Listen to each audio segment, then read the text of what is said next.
Hey everybody, Brian here from Let's Talk Live podcast. I wanted to report some news on the Anthony Farah Timepiece gentleman situation. I almost said crime piece gentleman situation, but as we know, Anthony has come out over the last couple of days and has self-admitted to losing $5 million. He's now currently in $5 million of debt. He went on to explain that some of it is investors' money, some of it is consignment pieces, some of his own money, but I think you get the picture. Now, he started this Road to Redemption series on his YouTube channel, and what I think is that he's trying to erase this debt in 30 days, and he had a bet with Usheen O'Malley to come on his channel within 30 days and have this conversation and probably try to stick it in Usheen's face that I had done this and erased $5 million of debt in 30 days. Well, he's been doing this Road to Redemption series on his channel, The Comeback Kid, and he's posted days 1 through 4 so far. But I found this very interesting. Last night, probably about 7 p.m. Eastern Standard Time, the day 5 video dropped, and I had played a little bit of it and I just kind of left it. I had other things to work on for my channel, and I went back just about 7 minutes to midnight and started watching through it. Literally at about midnight, I noticed that the video is taken down, and this is what it looked like. So the video essentially disappeared. It was erased. Now, from what I saw of the video, and I haven't watched it completely yet, but I have a surprise for you. What I did notice in the video, it showed him flying out of LA into Florida. Now, I had some questions on that. Was he scared to give up where his location was? You know, maybe he thought about it and he's like, shit, I shouldn't have done that, because if I'm running from people, I don't want them to know where I am. Or is this another fucking thing to drum up some controversy to put people on the edge of their seats? So when he comes back and has this Super Day 6 video, he gets all these views. Now, I'm not sure if he really owes $5 million. He may be chalking up that amount a little bit, for his YouTube channel to get people to come over and watch his video. But we'll be curious to see and keep reporting on this. I'd love to hear all your comments down below. Let me know what you think of the Anthony Farah Timepiece gentleman. Oh, and by the way, continue to watch this video right after this, as I have attached the day 5 video for your viewing. See you next time. What's up, everyone? All right, so yesterday at the end of my video, I talked about this another watch dealer and jeweler that reached out, saw everything that's going on. You know, they've been fans for a while, and they reached out to offer their store as a resource, their inventory, their team, everything, as a way to, one, help me continue to fix the situation I'm in, but also simultaneously build their brand. I may be bad at a few things, but I'm very good at a couple things, and I think they recognize the opportunity for that. So they want me to come out, work in their store, work with them, teach them the things that I know that I am good at, help build their brand like I built the TPG brand in the early days. So I talked about doing that here in about a week or so. I was sitting there thinking last night, and I was like, you know what? I kept thinking about it. Why wait? What am I waiting for? What am I going to do in Dallas? What can I do in LA that's, that I can't, that's more important than going ahead and getting out there? I love watches. I love the watch industry. I have somebody reaching out, offering their entire store to my disposal. Let's just go do it. So I texted my boy at 2 a.m. and said, hey, if you say the words, I'll book a flight and I'll be out there the next morning. So here I am. I got my workout in this morning because I'm on day 2 of 75 hard. Now I'm here. I'm going to fly out to Florida and go meet those guys tonight and get to work starting tomorrow. So I'm excited for this.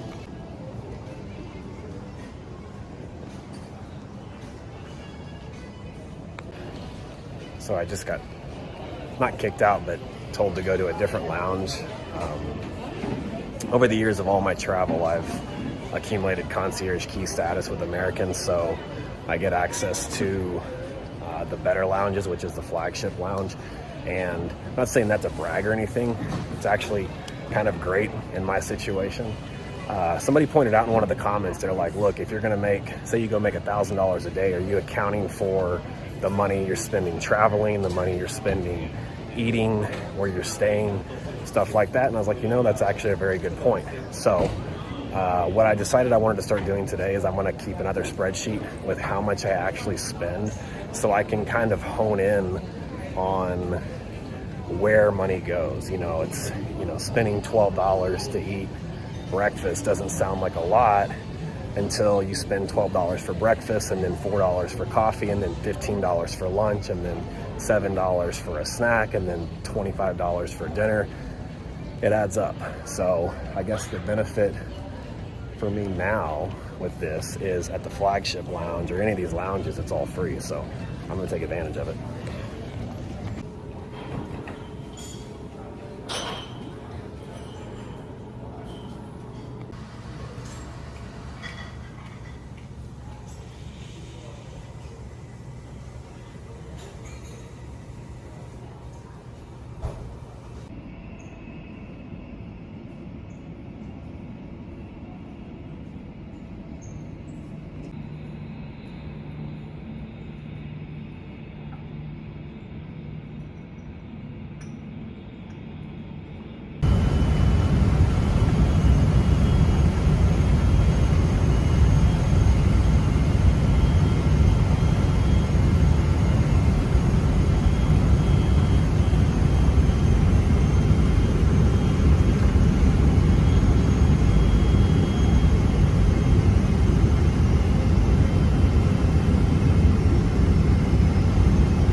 What's up, Anthony? Hey. So I just landed in Miami. Last night, I need you to do me a favor. Both of us a favor. But last night, I closed a deal with one of my clients that's going to do I'm going to help him build the social media and stuff, and he's back in LA. And we had agreed to a $7,000 deposit now. He wants to pay cash, and then he's going to pay me the rest this weekend when I get back. But I'm not going to be back in LA until probably Saturday. So could you go meet him? He's in LA, if I connect you to, and pick that up today or tomorrow, whatever you can do. I know it's late. It's like 4 o'clock here, so I know it's 1 there. And you're in OC, yeah, so. Yeah, and the LA South or LA the Valley, two different stores. So. Like downtown LA. Okay. But maybe we'll figure it out. Okay, I'll connect you to, so that you can meet up with him. He's a good dude. But just take that and put it towards your balance, and I'll mark that off. He's got it. He's ready. I was texting him on the plane, so I just couldn't call anybody. And then the other thing was, you mentioned that your buddy is interested in looking at my bikes and possibly taking one of my bikes towards the credit too. That's right. Okay, so I'll be back. I'll be back in LA on Saturday. We can do, I've got both of them. I got the V4S and the V4SP. Both are 35,000. I'll get the exact miles on them, but I've got the VINs, so you can look those up. It's a 2020. Both are 2021. Extremely clean, clear titles.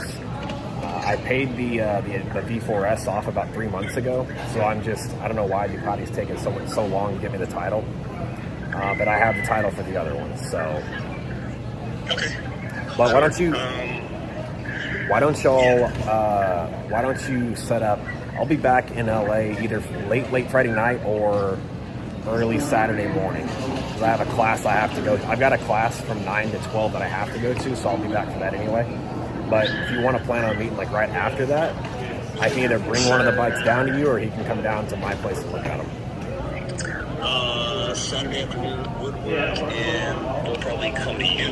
So that way we can look at both, because if we don't take one, it might take both of them. That'd be nice. So, yeah. Cool. So, apply one, buy one, but figure it out. We'll get over there and kick the tires and see which one. Okay. So, all right, cool. Your class is over at noon. Yeah. Where are the bikes at? What part? Are they downtown? Santa Monica. Okay. Yeah, that'll work. Well, shoot me dude's information in LA. I'll get a hold of him and then wait for your call. See when we can connect Saturday afternoon. Okay, I'll connect you guys right now, and then let me know. I'll let him know you're going to text him, and then just let me know when you get it in hand so I can mark that off my sheet. Perfect. Cool. All right, bro. Take care. Appreciate it, man. All right. Thanks. Bye. Later. All right, so end of day 5. Now I'm actually standing in front of the store of the people that reached out to me and offered to open their store up to me, have me come work with them, help with my situation, also simultaneously help build their brand. We're going to sit here and we're going to spend the night coming up with a story. We're going to get them on all the social media platforms. We're going to enhance what they're already doing, and I'm actually I'm extremely grateful for the opportunity to be standing right here. I'm going to reveal it all tomorrow, who it is, but I wanted to take some time to get to know these guys, hear their story, see the store, figure out a game plan for everything. But there's something I wanted to mention is that I've been thinking about it all day because I woke up to several messages this morning from some stuff that was posted online. More people, doing everything they can to try and hurt my name more, make it harder for me to work. So there's something I want to point out. Like Wesley, Bob, you guys that I, confided in and was opening up to. I opened up to you guys as a way to get some stuff off my chest and take that first step into stopping the lying, stopping what I was doing. It's extremely hard for me to get vulnerable and for me to put emotions on somebody else. It's hard for me to show someone else or share with someone else my problems. And so when I do, I did it with you guys, hoping that one, it would be my first outlet to get it off my chest, stop lying to myself. That way I can start the process of fixing everything and rebuilding. And what you guys do, you use it against me. Now, I understand that you guys have a pretty good sized wealth, large enough that the amount of money I owe you may be completely irrelevant, and you may be doing what you're doing simply out of principle to, show everybody how powerful you are, show me how powerful you are. But maybe what you don't recognize is the fact that you're not hurting me. Like I've said this before, I've been to prison. Right now, going to prison, going to jail would be a break from what I'm dealing with on a daily basis. You want to file lawsuits? File them. I've literally told you I have no money, so what are you going to do? Sue a broke person and get a judgment against me? Good luck. You're not hurting me. You're hurting everybody else involved. You guys have so much money that it may be irrelevant, but not everybody's in the same financial position as you. And I'm not the kind of guy I used to be. I used to be the kind of guy that's going to go tick for tack. And the stuff that you guys are doing, posting, sharing screenshots of our conversations, making TikTok series to do everything you can to prevent me from being able to make money. You guys are doing what you can to try and crush me and make me disappear. And I'm here to let you know it ain't going to fucking work. I ain't going anywhere. I don't care how hard you try or how much you push against me. I'm not going to go anywhere. Wesley, this message is for you. I'm not sharing the screenshots for the last 2 months where you've been telling me that you're going to help me get out of this situation and we're going to get something together, both of us, where you're utilizing my skills and my resources and my entire team to your advantage. You conned me, and I know there's irony in everything that's going on, but I reached out to you for help, and I saw it as an opportunity for me to fix my situation, but also build something for you. You flew me out to South Carolina to come help you build your store. You've been doing this back and forth. And like I said, I'm not going to share all the screenshots, but I can if I have to, where you've told me repeatedly that you were going to help me do this and you were going to help us create something that would fix my situation. And then I wake up to you sharing conversations and screenshots of people on Reddit, again, trying to crush me and trying to get me out of this industry. And what I think that was all a ploy the whole time.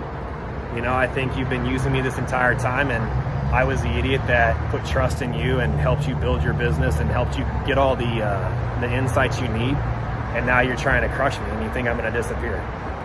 I'm not going anywhere. So, you know,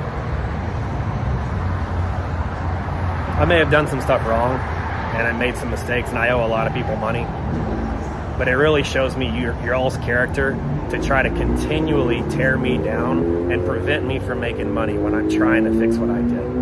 You know, I don't know what else to say. I'm not going to quit. I'm going to keep here. I could give two shits about what all you haters say. Francis Presley, you and Noel out there making videos, trying to add to the scam and all this shit. Like, fuck all you guys. Honestly, anyone out there, this is my last message to the haters. Any one of you out there that think you're going to crush me or defeat me, fuck you. You got another thing coming. I'm not going anywhere. I'm not here to this store.